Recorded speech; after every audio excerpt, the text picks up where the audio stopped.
We talking about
Welcome to The Ride with Chevy and Nasty. Host Randy Chevrier and Sheldon Napashka guide you through great stories that spark great conversations. Two really big guys talking a big game. The boys are locked in and ready to go. Welcome to The Ride. And welcome to The Ride, episode 59, that is. And who do we got for 59 this week there, Trey? Bruno's on. Who's that? We got Rocco Romano, Stampeders legend. Have you met Rocco a number of times? Oh yeah. In fact, I think we've talked about him before. You take a look at him here in the bottom right, and he was an absolute massive guy. Yeah. After the game, after he retired, much like Jay McNeil, just went on a strict diet. Now to look at him, he looks more like a volleyball player than he looks like an offensive lineman. Yeah, good guy. You know, you bump into Rocco, a lot of former Stampeders living in town, and Rocco's one of them. Luke Kuechly, one of you know what? I feel like his career was cut short, but at the same time, he was one of the greatest linebackers when he played. I keep seeing a lot of these reels about just how smart he was and how he knew what was going on in film, and really, he was part of those glory days of the Carolina Panthers when they were firing on all cylinders, when Cam Newton was, the man in the NFL. And but they had a pretty sharp decline after he and Cam Newton left the team. And they seem to be lifting up this year. And then who we got there on the top? Jack Ham? Is that who that is? Yeah, I don't know. Trey, help us out. Yeah, I think that's Jack Ham. Great Pittsburgh Steeler of all time. But you know who else is here on the 59th episode? We've got Bruno here. We've got Darcy joining us. Daryl. Who else is here? Nanamana, I saw. Rubio. Rubio had a great episode of the Rubio method today.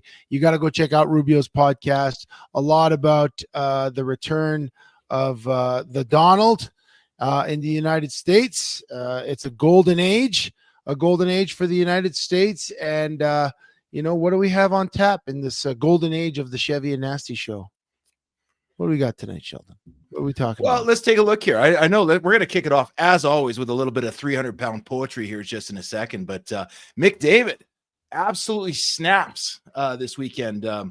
That cross-check that was heard across the country and across North America, maybe the world. I think we got to talk about that a little bit. I want to hear your thoughts on what you think was going through his head on that play. Second segment, as always, we're going to break down the NFL playoffs a little bit and get into the Blitz, the most pressing questions of coming out of last weekend and heading into the next. Third segment, Chef, of course, we've got our studs and our duds, but I'm going to have a little bit of fun with you, and I might get some hate for this. But there's been a lot of talk with Trump in power, and he's putting a lot of motion into play here. And he's been teasing about picking up Greenland, picking up the Panama Canal, and picking up Canada. And I don't want to sound unpatriotic, but I think we have to get into the question of, if there's a referendum tomorrow, Chef, you as a guy from Montreal, me as a guy from Saskatchewan, would you listen to an offer from the Donald? We'll talk about that a little bit later on, though. Okay. I like it. I like where we're going tonight. But where we're going to go right now, Sheldon, is we are going to give a little bit of 300-pound poetry. So let's get it going, Trey. And now, 300-pound poetry with Chevy and Nasty. It's a golden age when you tune into the ride. We're 300-pound poetry, and we make words collide. The man is back. Another 4 years of Trump. Whatever your thoughts are on him, he proved he's no chump. The Chiefs keep rolling. They want their 4th in a row, but they will face stiff competition from the Bills of Buffalo. The Commanders have become an NFL Cinderella story, upsetting the Detroit Lions at home and stealing their glory. After a vicious cross-check on Saturday, Connor McDavid got a 3-game suspension, but of the absolute non-call on Garland, there was barely a mention. There wasn't. Come hell or high water, we always come back to this spot, the 59th episode of The Ride. It's a story with no plot. Yeah, we are a story with no plot. We don't always know where we're going. But you know what we do have, Chev? What do we have? We have sponsors, and I forgot to mention coming out of there. So as always, guys, just want to give a shout out to Performance Freight Management, We Drone Real Estate Media, and YYC Calgary Business Group, without whom we could not be carrying on the show. And just to let you guys know, if you're listening tonight, that you're really appreciated. On with that, Chef. So McDavid, obviously the end of the game, they've got the goalie pulled. He's just down there just looking for some open ice, a chance to get a stick on the puck, make a play, have an impact on the game. But he's absolutely assaulted by Tyler Myers. By Garland. By Garland. At the one point, I know that the whole famous holding him down thing, but even before that, when McDavid runs through him, gets him down on the ice, and Garland, flat on his stomach on the ice, gets him in a leg lock. He crosses his legs around McDavid's waist for, it's got to be 8-10 seconds, which in the dying minute of a game is forever. McDavid, of course, gets up, loses it after Garland gets him on the ground and holds him, gets a stick right in the chicklets. Have you ever seen a star player resort to that kind of impulsive violence on the ice? Well, I was watching the game. First of all, I was watching the game. I was in Edmonton actually watching the game with a bunch of Edmonton fans, my girlfriend's family, and watched. Heated rivalry here, right? Edmonton and the Canucks have some history. McDavid has some history with some of the Canucks, and so it was going to be an ugly game. Did we lose you? Oh, there you are. Okay. Just for a sec. I had a little rattle going on. I might have my window cracked. So watching it initially in real time, I actually thought it looked like McDavid was taking advantage of numbers, taking one of their players out of the play and saying, yeah, you know what? I got some great players around me. Draisaitl, Bouchard. We free up some ice and we take one of their defenders off. We still have an extra man. And I thought maybe that's what was going on. He was holding him down, and then it got a little chippy when they got back up. But then you realize that when he was down there, like you said, Garland had him in a leg lock, had his stick locked up. And you're a referee. How do you not notice this, right? How do you not notice this? How do you not make a call? Now, I know the NFL, this is the thing about the NFL. NHL seems to, NHL, sorry. And I'm going to make a point about the NFL. NHL seems to have two sets of rules. They seem to have a set of rules for like regular gameplay. And then, they do have, and then they have a set of rules that they apply when the game is on the line and they just want to let them play, right? And I get it. You want good play. But in a situation like that, where the star player, Connor McDavid, is being taken out by not a fair play, but an absolutely dirty, blatant attempt. Yeah, and you don't make a call. There's something that has to be done about the officiating, because you look at the NFL, you can complain about the officiating all you want, but the NFL has one goal when they make a call. It's to get it right. And they try to get it right consistently. Yeah, sure, there's inconsistencies between crews, but they ref the beginning of the game the same way they ref the end of the game, the same way they ref in overtime, and the same way they ref in the playoffs. A flag is a flag is a flag. And sometimes you might not like it, but the NFL does a pretty good job of being consistent. The NHL, you watch one game, one crew is going to let that go by. The next game, they're going to decide, we got to call a penalty. And you never know what you're going to get. And I think because of that, you get some really crappy play like you did at the end of this game. And you get situations where your star player or any player is going to explode. And so I really blame the refs for this because they could have made a call. They could have made an interference, a holding call, and it would have settled everything down. Instead, because of the lack of consistency with the NHL's reffing, the star player, Connor McDavid, in this case, loses his cool because he realizes he has no other protections and decides to do something that, he probably shouldn't have done. He shouldn't have done. Not probably shouldn't have done. He shouldn't have done. And now he's suspended for 3 games. And now the NHL's marquee player is not showing up for 3 games that people want to watch him play. So they played tonight. Yeah. He's not there. The next night, he's not. And that, you know what? It could affect the bottom line. And that's the NHL fault for letting that happen. That's how I see it. Yeah, that's how I see it as well, largely because my first take on it was, come on, man, these are the stars, and I'm an Oilers fan, obviously, right? So, I pay my money to watch the stars play. Let them play the game. And your comment about the NFL, that's fair, but because the NFL is like a structured play-by-play game, and so there's rules on every play. Hockey's much more of a flow game, and I get that the referees don't want to call a chintzy penalty at the end of the game to affect the outcome. I mean, they had their goalie pulled theirs in that last minute, but I don't think I can remember ever seeing a star player taking that kind of abuse on the ice where he's literally tied up. But maybe he was trying to be disruptive or initiate some of that contact.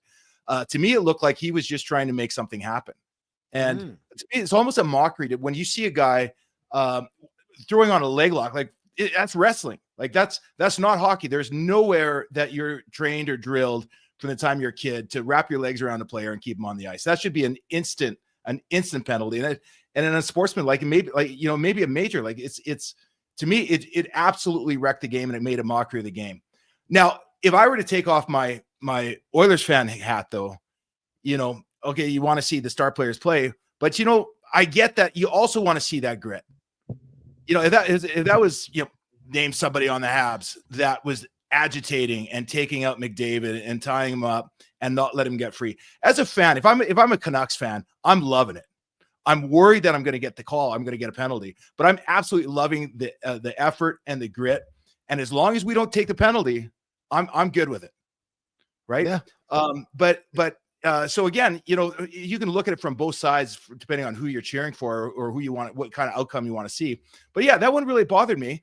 That what we're, we said within the poem that we're not really talking about Garland. Well, he's getting talked about a lot. We're not talking enough about the officials.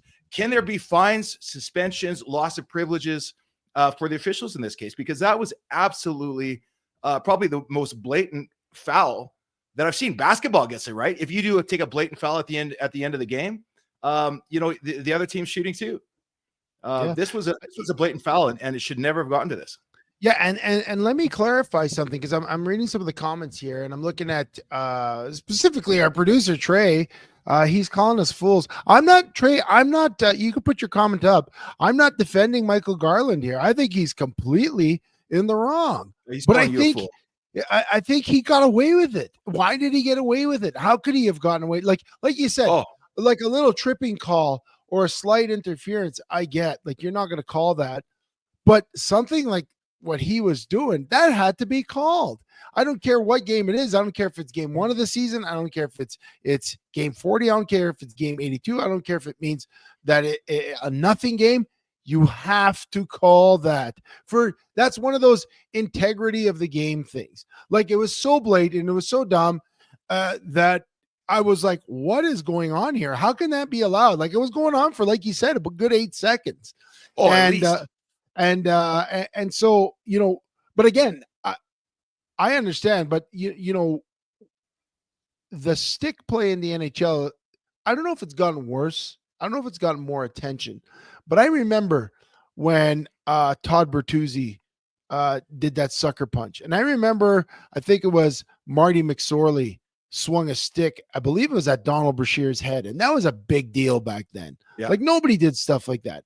And now the cross checks to the face seem a little more frequent, and with not that they don't have consequences, but people just, it's become part of the game, it seems. And so much so that in that same play or the aftermath of that play, we got Tyler Myers cross-checking Evan Bouchard in the face, and they were just talking to each other. So you got and actually that was more of a, I think that was more of a direct hit than the McDavid one as well. I mean, that was nasty, and that wasn't the heat of the moment. That was premeditated, thought out. Like you had the time to skate up there to decide what you're going to do. Right? It might have been provoked in terms of maybe what Bouchard was saying or whatever, but if I were to say which was more provoked, I would say definitely the Garland behavior. But I do like, you know what I do like in this case, and maybe we can wrap this discussion up here, is I do like that the NHL gave both of them 3 games. And the reason I like that is because it's the same punishment for the same crime, which is stick to the face. Because if they would have given Tyler Myers more games, then they in essence are actually making an argument that what he did was worse than what Connor McDavid did, and what Connor McDavid did wasn't as bad. Therefore, if you do it in response to someone lying on top of you, it's better than if you do it. So I like that it was consistent, but that's the only part of any of this that was consistent. The whole play should have been whistled down, and the Oilers should have had an extra man. You know, maybe the NHL needs to redo, because this does happen at the end of games when teams are in a scoring position. Things like this happen. Maybe they have to, maybe there's a situation where at the end of a game, something like this happens. Referee calls a call, with less than a minute and a half left, something. It's a penalty shot. Like blatant. It really is almost like a blatant delay of game. So, yeah, and you're saying before the cross check came? Yeah, I'm saying before the cross check, like Garland lying on Connor McDavid, not allowing him to get up. It's clear everyone could see what was going on there. Yeah, referee blow the whistle, award a penalty shot. Shut up. And along with that, too, and I mean I agree, but you also could have just called the penalty 30 seconds earlier and been up 2 skaters. Sheldon, if you're skating on a breakaway, you got a puck, and you are about to score, and I slide. I know I'm getting a penalty. I slide and I trip you. What's the referee going to award? Yeah. You're getting a penalty shot because you are taking someone out of the position to score a goal. Well, this is very similar behavior. What he did was basically say, well, I'm going to lie on top of this guy so he can't play.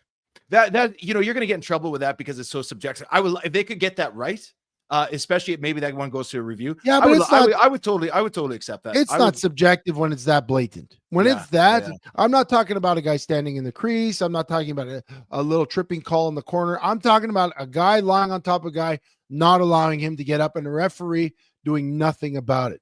Yeah. And then did you see at the end of the play when they got all sorted out? Again, it just felt a little bit lazy to me. You got 2 match penalties, and everybody else on the ice, he says, and everybody else gets a minor. Like, is that how you're going to resolve this thing? I mean, you watch this thing build. I think this is something that the league has to take a serious look at, because back in the day when the sticks came into play, you had enforcers, right? Do we want to see the return of enforcers? No. I mean, as exciting as that was when we were kids to watch, you look at all the damage that's done to guys' lives and careers, and you can't go that route. There's got to be more emphasis on the referees in terms of just, setting a standard at these key moments in time so that you can have a consistent result and a consistent product. I know the game flows. I know different guys have different reputations and different crews are feeling, going through different things on different nights, but this was ridiculous. Yeah.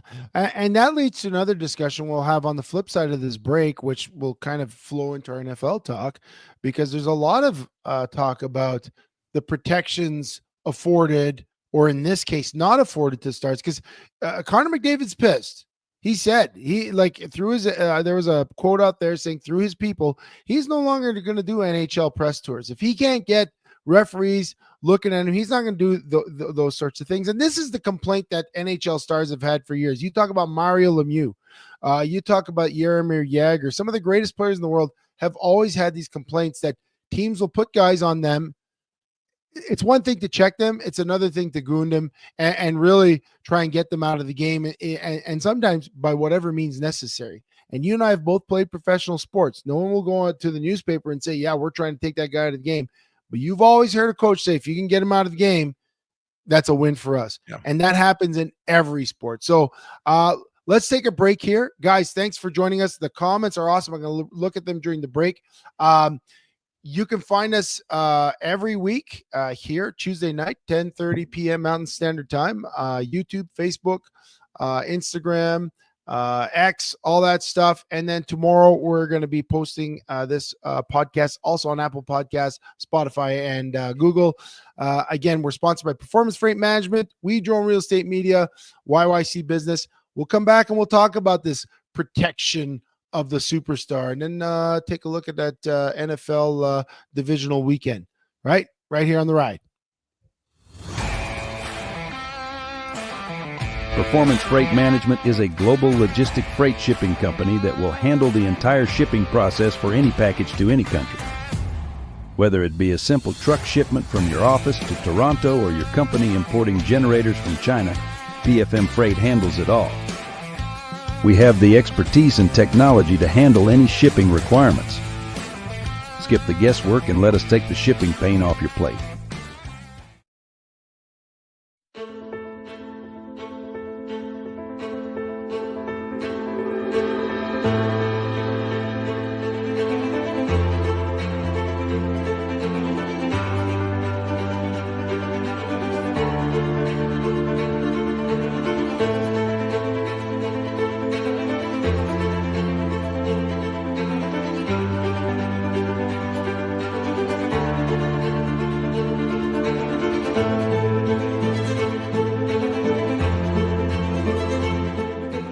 Do you want your business to be known? YYCCalgaryBusiness.ca is Calgary's only online media platform that gets you noticed. Short-form video content is rapidly taking over as the most effective way to engage your audience. Whether you're being interviewed on a vodcast, sharing a sizzle reel, or even hosting your own show, there is one place you can publicize your business. We want to tell your story and introduce you to our network of empowered business owners and leaders right here in Calgary. Isn't it time you took your digital game to 11? Call us or email us now.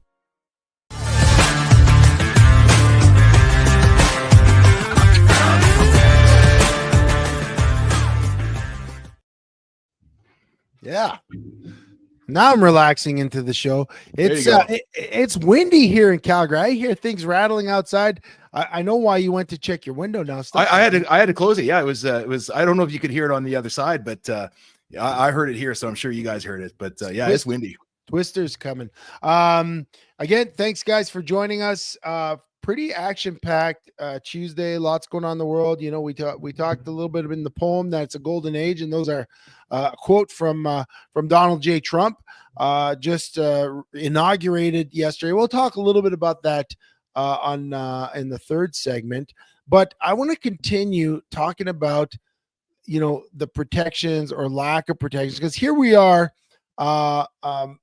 Oilers fans, and I'm sure a lot of people who saw this, unless you're a Canucks fan or an Oilers hater, you're probably thinking this guy needs to be protected a little bit more. You want to see your stars protected. You don't want to see guys get hurt. You don't want to see what happened to Pierre Turgeon or McGillney when guys are taking free runs at them like back in the day.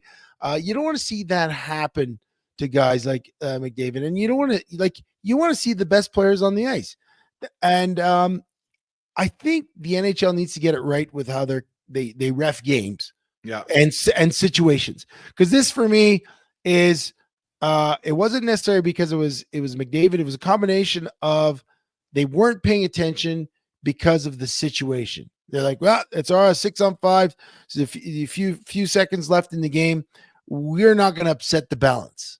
And it's like, but sometimes you got to step in. But I mean, these guys are pros. Right. And, you know, you don't want to step in there because you're going to piss somebody off by making a call if it's too soon. But we're not talking about an agitator bending the rules. I mean, that was bad. I think it's just a bad look all around. Yeah, no, I thought it was, but that leads into kind of what we talk about, and we'll go into the NFL is, for every time we see a superstar saying, maybe the referees need to protect that guy, you got people that are shouting to the top of the roof every time a call gets reversed, every time a guy gets an on-call. And I'm talking about specifically Patrick Mahomes and his Kansas City Chiefs. I mean, I know we started paying attention. I mean, I've been paying attention for a while, but since we done the show last year, they run that playoff run, the whole Taylor Swift stuff, Travis Kelce, people hate the Chiefs. People hate Patrick Mahomes. And I mean, listen, they're on their way to, going back for their fourth Super Bowl. Of course, they got to get through Buffalo, but they handled the Texans not easily, but they win that game 23-14. Patrick Mahomes does some Patrick Mahomes magic that he does every once in a while. He's getting sacked, and as he's falling forward, stiff leg, he dumps a pass to open Travis Kelce in the end zone for a touchdown. Like, those are Patrick Mahomes things, but people really hate him, and I don't get it. I like seeing the best teams be the best.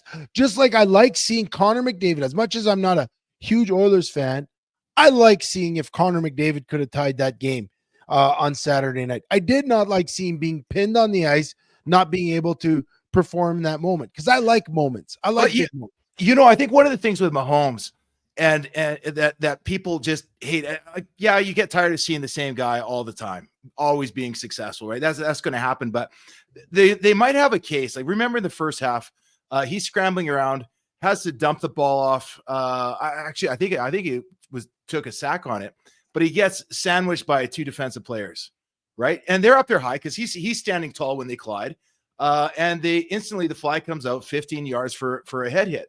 Upon review, it was the two Texans helmets that collided, and Mahomes was brushed at best. Now, the NFL, since they instituted that any head contact is an instant penalty, they put in a provision, so now it goes up to the booth and they review it. You got to make sure, okay, did the guy actually target the head? Did he hit him in the head? You watch the replay. No, they didn't hit him, but the play stands because letter of the law states that if there's any contact, then the penalty stands. Clearly was not a blow to the head. Listen, and it's the kind of thing where you really does start feeling, if you're playing against the Chiefs, if you're playing against Mahomes, it really feels like he gets the breaks. So one of the things that needs to be taken out of football, I agree, is the fake slide. It's happened a few times, and quarterbacks have gone killed because of the fake slide. Mahomes is one of the masters of the fake slide. I believe Allen is as well. A couple of those real mobile guys do that. They look like they're going to slide, and they go for another 10 yards. So if your defender, it puts you in a real tough spot, and then you make a decision like that. That being said, Mahomes was sliding. He was sliding, and those two guys, was it a slide on that play?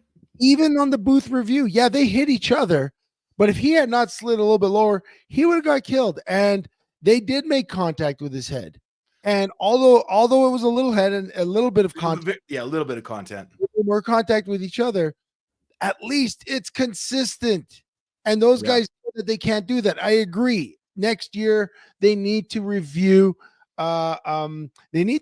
Review that fake sliding thing and purely for the protection of the quarterbacks. Because again, what I said before about a team saying, yeah, you know what, we'll probably take a 15-yarder if we can knock them out of the game.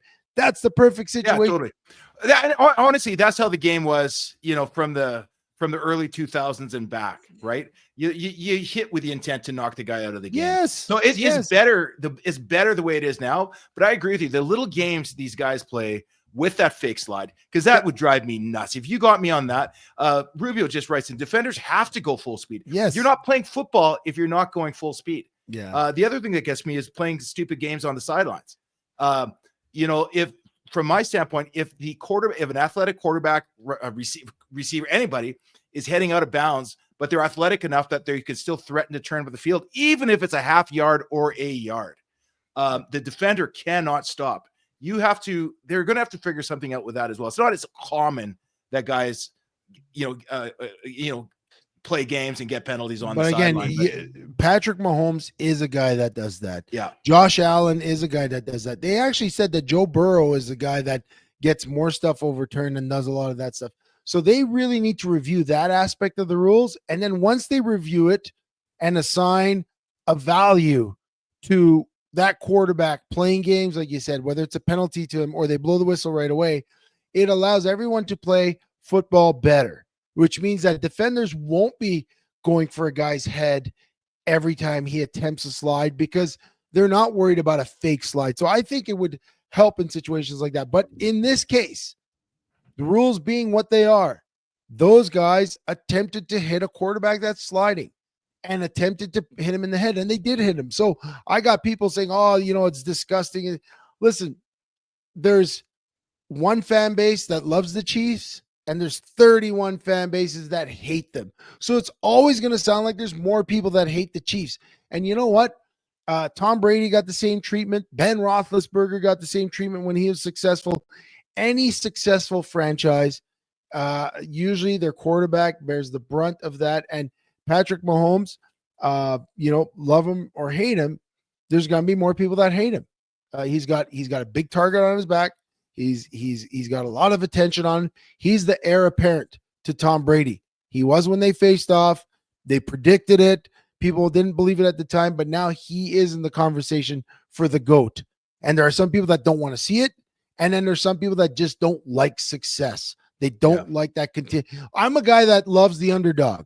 I love the underdog, but I'm not going to hate when great teams are playing at the highest level and you get to witness it. I'm not going to hate on that.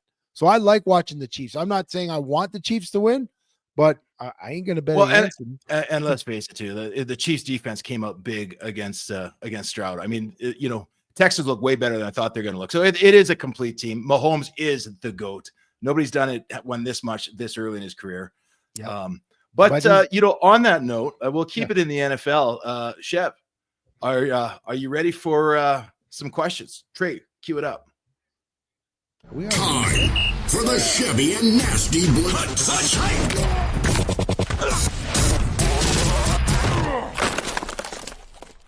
Hit it. All right. Now, speaking of Kansas City, Buffalo, who's, again, another impressive season.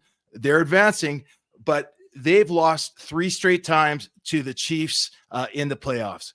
Is it conceivable that the Buffalo Bills can make that 4 losses in a row? Kind of a throwback to the early 90s, 2000s. What do you think? Are the Bills in a position to upset Patrick Mahomes?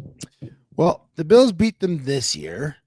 But again, I'm going to go back and I'm not going to bet against the Chiefs. The Chiefs were built for this type of play. The Chiefs were built for this type of game. Now, are the Chiefs better than the Ravens? Yes. Did the Ravens come within 2 points of tying the game and a couple of turnovers from maybe beating the Buffalo Bills? Yes. So just based on that, I know the Buffalo Bills beat the Ravens. It wasn't pretty, though. It was definitely not a pretty win. The Ravens with the Buffalo win, 27-25? That's not a big margin of victory, and that's a team that's lesser than the Chiefs. And I mean, if you're a Ravens fan and you're mad because I said that, well, the Chiefs have 3 Super Bowl rings and victories over your team. So until the Ravens prove that they're a better team than the Chiefs, they're lesser than. And the Bills beat them by 2. So coming into this game this weekend, I'm excited to see it because I remember watching that game a few years back between the Chiefs and the Bills. That went to overtime, and it was just nuts. The amount of action that happened in the last couple of minutes there, and the magic that Mahomes made. But make no mistake, I said it when the playoffs started 2 weeks ago. There are very few teams that I think can beat the Chiefs, and I just don't think this is the matchup. And I think Chiefs are going to go to their 4th straight Super Bowl. That's my thoughts. What about you? As much as I'd love to see it happen, Buffalo has lost 4 straight big ones in a row. And I made the mistake. I said it last week. I made the mistake with Brady for too many times. I am not betting against Mahomes until he is like dead and buried, because he can always come back. And that team knows how to win in close games. So yeah. Yeah. Well, and Sheldon, going to the next Blitz question, me calling the Ravens lesser than and the Ravens fans hating on me, I might expect that, because after the loss the other day, Ravens fans throwing death threats Mark Andrews' way. Now, Mark Andrews is Ravens' number one tight end, one of their best players. He had an off game. He had a couple of big catches, but then he had some negated. He had a big fumble. And then right at the end, when he could have caught a pass for the 2-point convert to tie the game, send it to overtime, he dropped it. So he's getting death threats. He's getting attacks on social media. They're even attacking his girlfriend.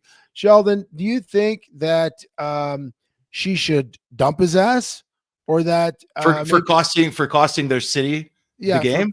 For costing their city the game, or do you think that it's all Lamar's fault for throwing the ball to a receiver that's like 7 feet tall?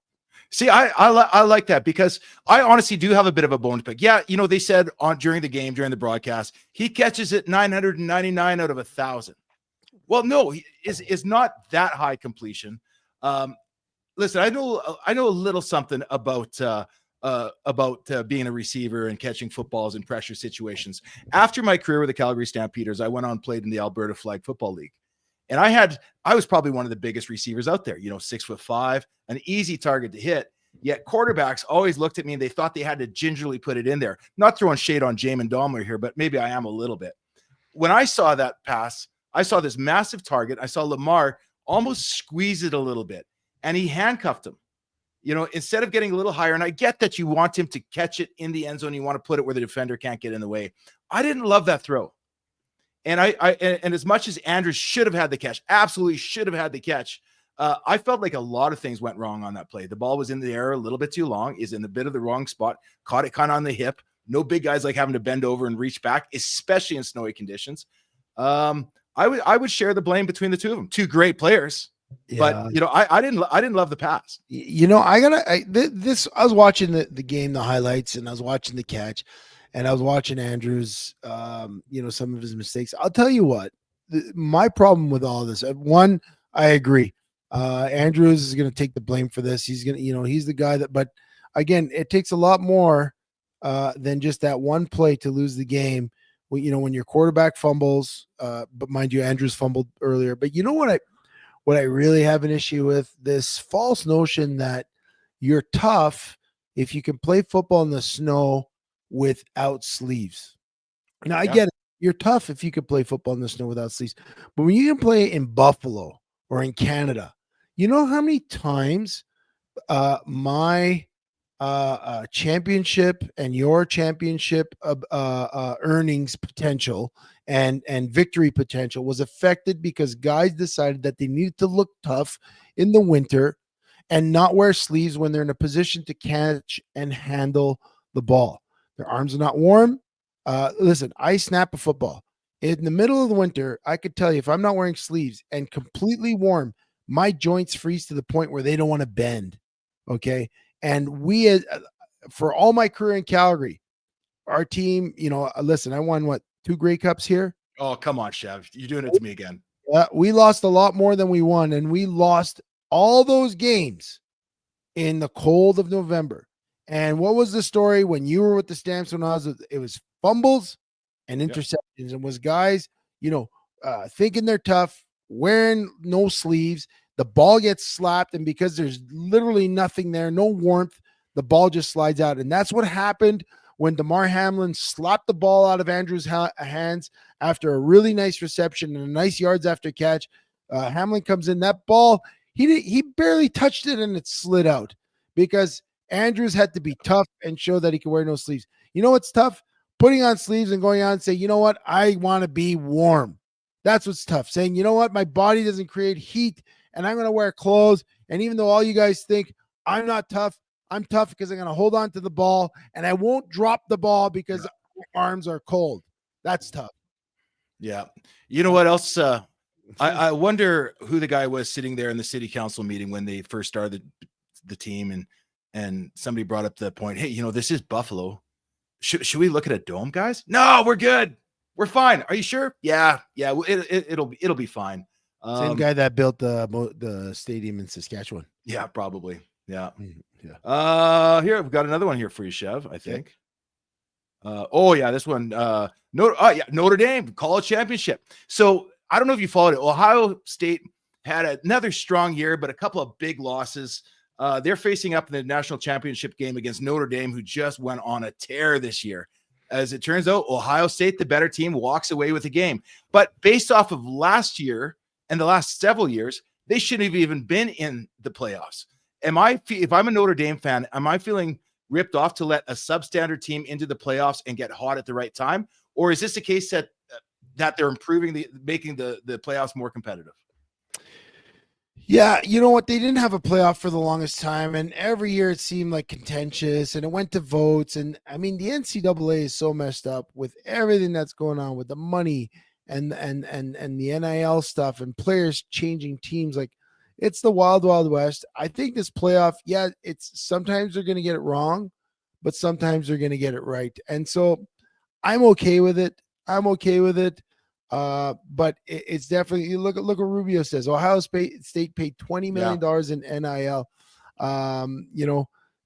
It'd be odd. That's getting close to a CFL salary cap right there. But yeah, Rubio would definitely have his finger on the pulse of that, because obviously he has a lot of college kids that go snap or long snappers that go snap in the college ranks, and I'm sure that even some of his guys get offered some NIL. But to this playoff thing, I think for years and years, people clamored for a playoff. And like I said, it's not going to be perfect, because sometimes you're going to get some teams in that playoff that maybe had a false perfect record because they're playing a lot more inferior opponents. And then by the time you get here, it usually weeds itself out. There's going to be exceptions, but I think this is the way to go. I think this is the best way to do it. Yeah, I don't recognize it from when we played, but quite honestly, I like the playoffs. I got excited. Iowa State almost made it. To me, it just makes it more exciting. More teams have a chance. Yeah. Last one. You know what? I'm gonna do a little bit of a U-turn here, because we already discussed the Mahomes thing. I'm gonna ask you this. So it's coming out that the Lions offensive coordinator Ben Johnson, who's been rumored to be the next head coaching hire. We talked about all the vacancies in the last few weeks, but it's come to light that he potentially had been interviewing coaches while preparing for the game on the weekend that they happened to lose to the Cinderella Washington Commanders. Do you think that Detroit fans have a right to be upset at him, or should they be thankful that he got him as far as they did? Okay, Chev, let me answer your question with another question. Okay. I'm in the last year of my contract with the Washington Commanders. Yeah. I just had 2 stellar years in a row, and I know I'm going to be commanding a big price. Now we're in the playoffs. We've got the conference championships coming up this weekend. Yeah. But should I have permission to go out there and start talking to other teams for those 2-3 weeks leading up to the playoffs? The question is absolutely. They would never allow a player to do it because you are distracted. Yeah. And I'm sorry, a player has a lot less to think about than a coordinator has. In terms of running out, like, we have to be taught by coordinator to prepare for the game and know that our opponent inside and out, and any distraction is unacceptable. I don't understand how they can let players or let coaches talk to teams during the season and start putting these things together. Yeah, it's a bad look. I'm not saying it's that he was distracted or that it actually cost him anything, but if I'm a fan and I know he's out there meeting with his potential future staff, yeah, I absolutely have a problem with it. Yeah, and you got to think, like, Detroit should still be in mourning. Like, when your team loses, it's like a collective mourning. It goes from the owner of the team to the GM to the coaches to the players to the fans. It's a collective, like, man, what did we do wrong? Like, that feeling. It takes a week to get over the disbelief when the season ends. It takes a week sometimes to be like, man, and you start replaying games in your head where it's more than a maybe week. you should have, and so to think everyone in Detroit is wondering what went wrong, and somehow this guy is living the high life because he's like, oh, I'm out of here. And I think there's something wrong with that. I think there's something wrong with that whole picture. And if I was a Detroit Lions fan, and even as a Detroit Lions bandwagoner, I'd be pissed. I would be friggin' pissed. But you know what? If I did call the team that could beat the Detroit Lions early in the playoffs, I don't think I said it was the Commanders. I think I said it was the Buccaneers. But yeah, I didn't believe in the Commanders. But I found my Cinderella underdog team. Yeah, I got to tell you, they're going into Philly next week, and man, Philly looks good. Holy, Philly looks like I wasn't a believer, and I know Trey loves his Philadelphia Eagles, and but man, Jalen Hurts decided to run, and he ran, and Saquon Barkley is just hitting home runs, and that one touchdown he got at the end in the snow. I think there's if you go on any social media and look it up, they have it playing in slow-mo with the NFL Films effect. Man, it looks like poetry, that run. His cut at the line and then just bust through. One guy grabs his towel in slow-mo, falls down.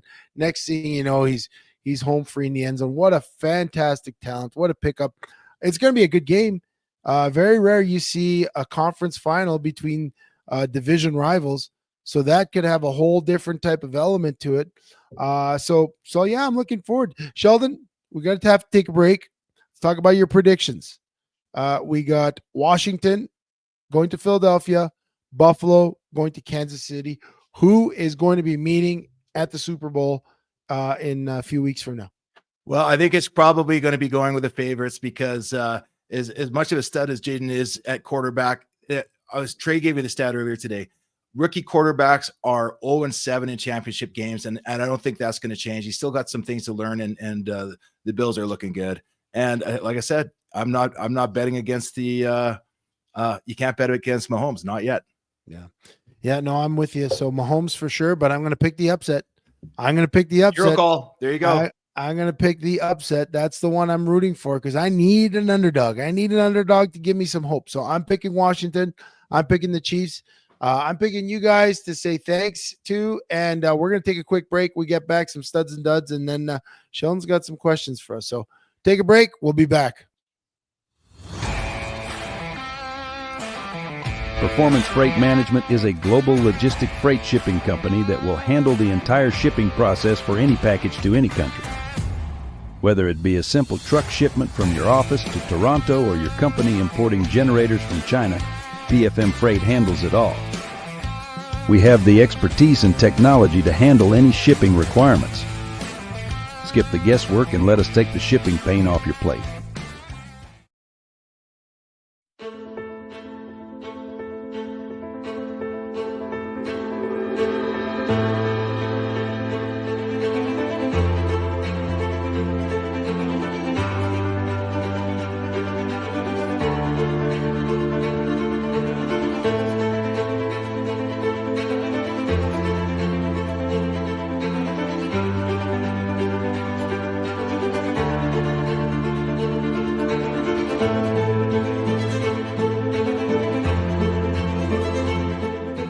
Do you want your business to be known? YYCCalgaryBusiness.ca is Calgary's only online media platform that gets you noticed. Short-form video content is rapidly taking over as the most effective way to engage your audience. Whether you're being interviewed on a vodcast, sharing a sizzle reel, or even hosting your own show, there is one place you can publicize your business. We want to tell your story and introduce you to our network of empowered business owners and leaders right here in Calgary.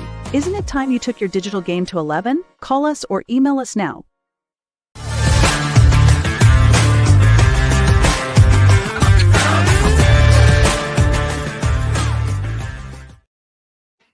Yo, welcome back to the ride with Chevy and Nasty. Guys, listen, you can find us everywhere that you go for your socials: Facebook, YouTube, Instagram, Twitter, X. We're going to be posting this on Spotify and Apple Podcasts, and you can find us actually each week also on YYC Business. which is one of our sponsors, along with Performance Rate Management and We Drone Real Estate Media.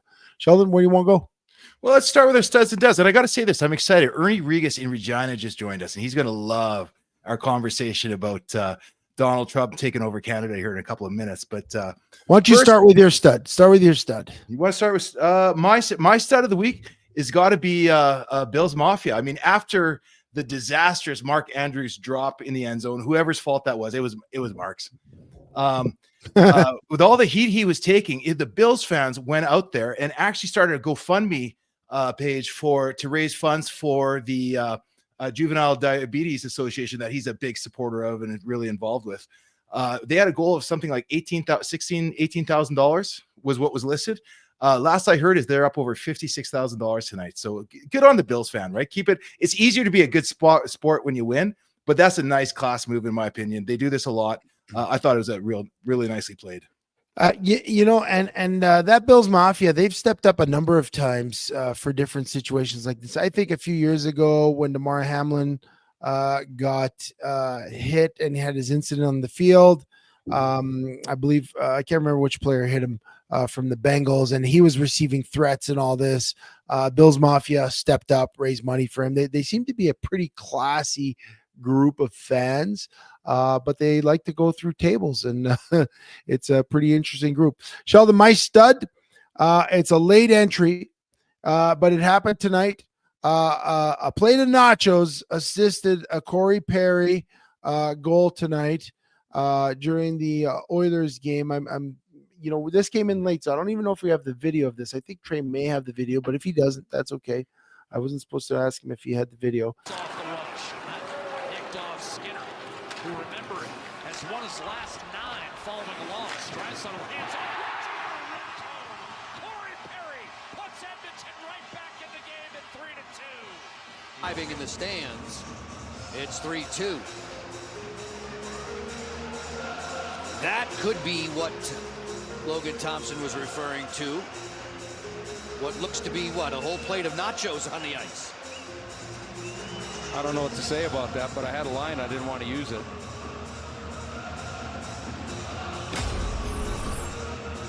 There it is. There it is. I thought that was a stain on the ice. Just look back, and so there's someone that probably needs to be escorted out of the building after that one. Yeah, so that's my stud, the plate of nachos with the assist. I mean, listen, you lose Connor McDavid for 3 games, you got to put a star player back on the ice. You replace a star with a star. Nachos is a pretty star move by an Edmonton fan for throwing that on the ice. And so the nachos with the assist is my stud, and quickly transitions into the fan who threw it onto the ice as my dud. Like, how do you waste a great plate of nachos, hockey game nachos, which you probably paid $20 for? You're throwing on the ice. You're wasting food, man. I love a good plate of nachos, and if anybody throws a plate of nachos away, it's a bad day. So that's my dud, the fan who threw the Oilers nachos on the ice, even though I got an assist. Yeah, there you go. I mean, I could see it if you're in Montreal and you were served rink poutine without fresh curds. I could see that kind of anger coming from them, but yeah, good call. My dad, I think I'm going to give this one to Butterscotch Ripple, and I'll tell you why. Have you ever had Butterscotch Ripple ice cream? No, what is that? I love butterscotch. What's the Ripple? It's just more butterscotch. But here's the thing. So me and the boys have been into making milkshakes and stuff. We make a couple a week and at nights, kind of just to wrap things up. We found this great deal on what we thought was vanilla ice cream at Co-op last week. And I was so excited to get it in. And we had all the peppermint extract, maple extract, fresh strawberries and banana, or not fresh, frozen strawberries and bananas. We're going to make a milkshake. We got Butterscotch Ripple. We made one last night. They tossed them. The kids wouldn't even have it. Well, but you know what? Wait. Did you put peppermint in with butterscotch? No. You can't. Like, that's a question. What can you mix with butterscotch? I don't know. Maybe a banana. As it turns out, with a little bit of experimentation, if you ever get stuck, you get regifted a tub of Butterscotch Ripple for whatever reason. Banana and peanut butter. Smoothed it right out. It was good. Yeah, If you like butterscotch, I don't think any grown man should admit to liking butterscotch. I but, like butterscotch. Not my favorite flavor of ice cream. I'll tell you, mint chip is always the number one, but I'm okay with butterscotch. Yeah. Well, read the labels before you take it out of the store. I guess that's my advice for you. Fair enough. But you managed to turn that dud into a stud, so that's okay. Yeah. What was Rubio say? Please, for the love of guys, don't tell me you guys have. You know what? They don't, but we should. We should. That should be a thing. You know, I'm sure there's poutine flavored potato chips by now. We'll leave it with us, Rubio. We'll figure this one out. But now, Chev, the big question that's been big news. Well, it's not news. It's not news. It's a question. It's a question. Okay. Right now, if you turn on any Canadian news station or the mainstream in the States, everybody in the media is losing it about every little thing that the Donald says or does. Tries to read into what he's doing. And of course, we forget you can't read into anything he's doing. He's just going to go out there and execute his plan as he laid it out in the last few months with a few twists and turns. Yeah. But he's been teasing at, taking back the Panama Canal. I'm not sure he can do that. Pitching Greenland on becoming another American state. And he's done the same thing with Canada, famously. Right now, they're putting out those hats. The company out of Ontario are putting out hats saying Canada's not for sale. But let me ask you this, Jeff. You've lived in the States. You've worked in the States. You've played in the States. You spent most of your life playing with a bunch of American players. So you've got a little bit of insider knowledge on this. Let's say that Alberta was holding a referendum tomorrow, right? And you're given 3 votes, and everybody had to vote on either A, I'm going to stay in Canada. I'm a Canadian through and through. B, you know what? West is best. Maybe it's time for Alberta to go out on our own. Or 3, C, maybe we listen to Donald. What does he have to offer? Would you consider moving Alberta to the United States of America? And I know this is going to be like a real unpopular topic. Most people are trying to scream their patriotism right now. But honestly asking, a guy that lived, worked, and played with a lot of Americans, what would you do? Yeah. So first of all, I lived through a referendum, right? Like I lived in Quebec during a referendum. I understand the division that causes, the scar on the relationship between the people that actually live there. It's still there to this day, and the mess it makes of politics. When you talk about go independent, Wixit, I think that's dumb. I think yes, we have a lot of resources in Canada, but for me, that's not an option. Becoming a 51st state, not that I don't like the United States. Like I think that would be a situation where I wish I could have the ability to work and live in both countries and travel freely, more freely than we do. But Canada is Canada, and I believe we have to stay in Canada. We need to figure out a strong Canada. Like we need to get rid of the interprovincial boundaries to trade that prevent our country from becoming one of the greatest nations in the world.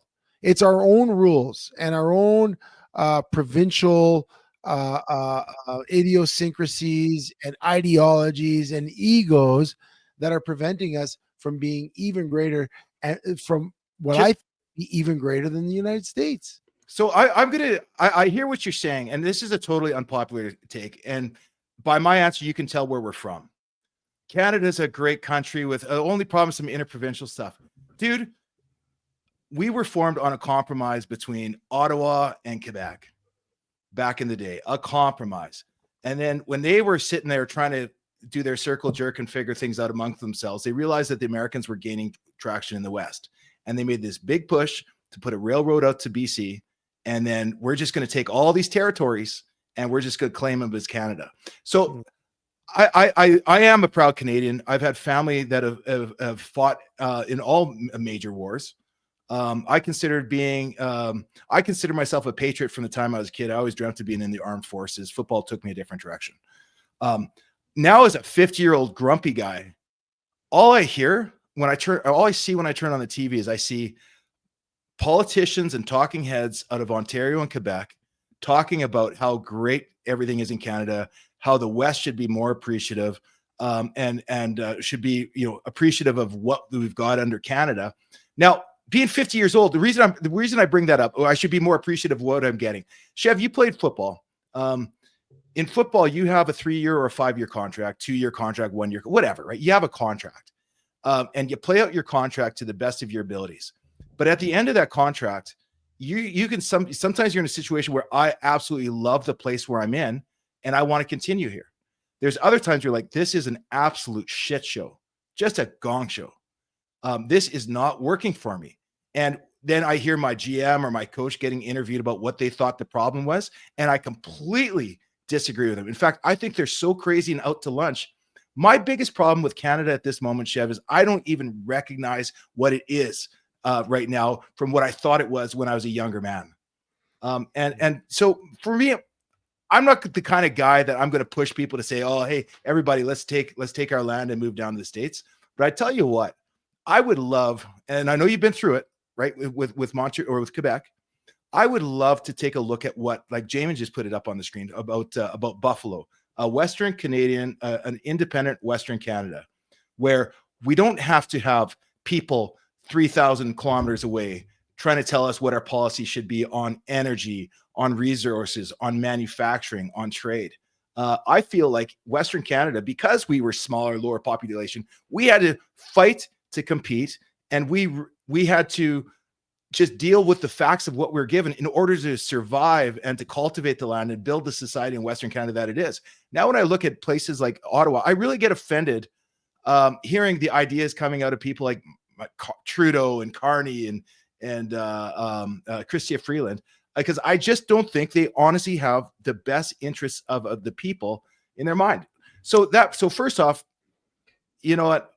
I'm fine. If everybody else wanted to stay in Canada, I'm good. But let me ask you this question. If you were offered a coaching job in the States where you'd have to move tomorrow, you'd have to uproot yourself and live there for the next 10, 15, 20 years.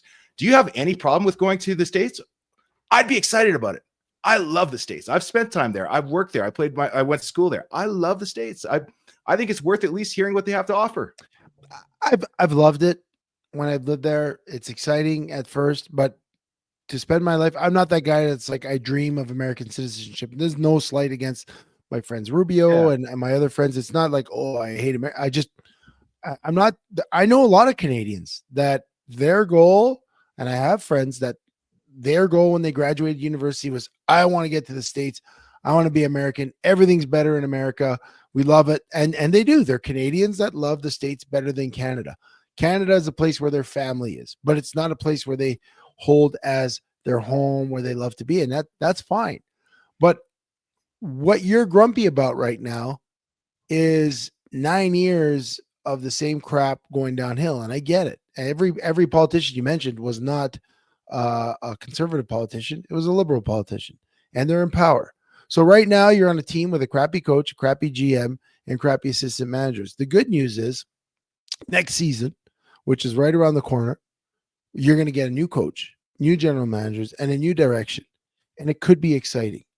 And those values and those things that you dreamt of as a young man have promise with the next group. Just like what happened in the United States. In the United States, listen, June, July, August, it was dismal. People were feeling the same way as you. And we talked about it in the poem. He said, whatever you think about Trump, he proved he's no chump. He bucked the trend. He bucked what society is saying is the perfect example of a politician, of what you should do. And he's in power because that's what the people want. They want change, and they're excited. Americans are excited. I think it's more genuine excitement this go around than last go around. Last go around, I don't know if there was excitement around what Donald Trump is going to do for America. I think there was the slogan, but they didn't know what it meant. And I don't think he knew what it meant. Oh, he knew that. He didn't know as much as he knows what he knows now. No, that's like, true. Is like, he's ready day one. He's not hiring his flunkies that were on his stupid Apprentice TV show to be his chief of staff and all that. He's hiring legit. I mean, say what you want about Elon Musk. That's a whole other topic. We talk about him in the White House and all that. But these are people that have some sort of acumen in leading change, in innovating, in creating, and in disrupting. And that's what his mandate is right now. Disrupt for good. And that's what the American sorry. I was going to say, so that was not the case in the United States in the summer, and look where they are now. And I think the same is happening for us. The same is going to happen for us. We just have to figure out this little tense moment that we're figuring out right now, where we literally have no leadership, and we have these tariffs that everyone's afraid of coming in, and there's no real mitigation to the situation until we can figure out our own government. But the good days are ahead, and the good days are for Canada, and I want to be part of that Canada when good things start happening again. Yeah, I love it, and I really do appreciate where you're coming from, and I get it. We're from two different places. What's good for Canada is not what's good for the West, and that's my biggest problem about it right now. Like I think I like what Canada is all about, but really, when we celebrate 150 years, I feel like we celebrate 150 years of taxation and exploitation, and and I know we're about to see a government change, although I don't have complete faith, because I think the voters that constitute all control, like the election's over by the time it hits Manitoba. I mean, I don't even have to show up to vote. I always do. But I might as well not. I've never had an election that was decided after it got to me. You know what I mean?